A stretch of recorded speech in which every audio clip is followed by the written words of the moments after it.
Hello बच्चों, हिंदी साहित्य की कक्षा में आप सभी का स्वागत है। हिंदी साहित्य की कक्षा 2 का अध्याय घमंडी आदमी को हम पढ़ने जा रहे हैं।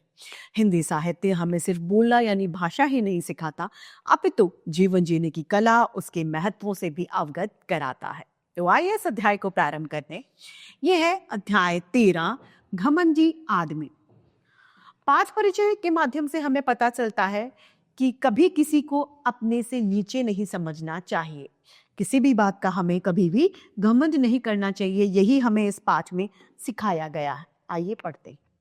एक पढ़ा लिखा घमंडी आदमी नाव में सवार हुआ। आदमी कैसा था? पढ़ा लिखा था, लेकिन उसके साथ साथ उसमें एक अवगुण यानी वो घमंडी था।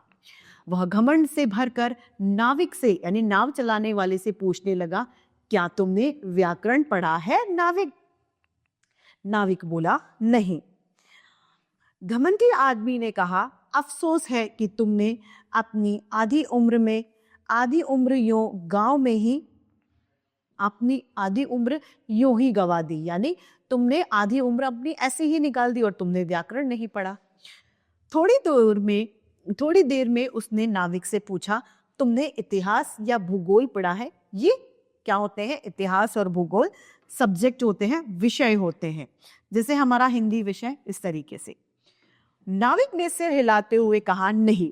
उस आदमी ने कहा, फिर तो तुम्हारा पूरा जीवन ही बेकार है, तुम्हारी जिंदगी ही बेकार है जब तुमने पढ़ाई नहीं की। नाविक को बड़ा गुस्सा आया, लेकिन उस समय वह कुछ नहीं बोला। तभी हवा के तेज झोंकों ने नाव को भ्रमर में डाल दिया। यानी भ्रमर यानी लहरों के चक्कर में नाव को उसने डाल दिया। तब नाविक ने ऊंची आवाज में पूछा, महाराज आपको तैरना भी आता है या नहीं? अब नाविक कौन था? जिसकी वो घमंडी व्यक्ति मजाक उड़ा रहा था। वो बोलता है, तुम्हें तैरना भी आता है या नहीं? आदमी ने बड़ी घबराई आवाज में कहा, नहीं, मुझे तैरना नहीं आता।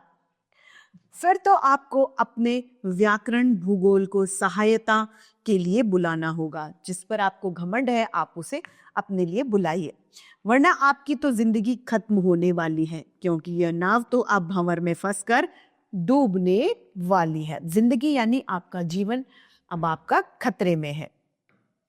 यह कहकर नाविक नदी में कूद गया और तैरता हुआ नदी के किनारे की ओर वो बढ़ गया।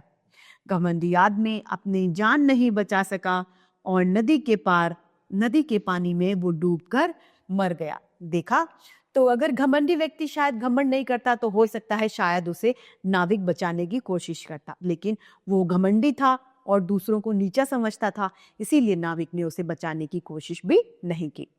तो इसी के साथ हमारी हिंदी साहित्य की कक्षा आज यही समाप्त होती है।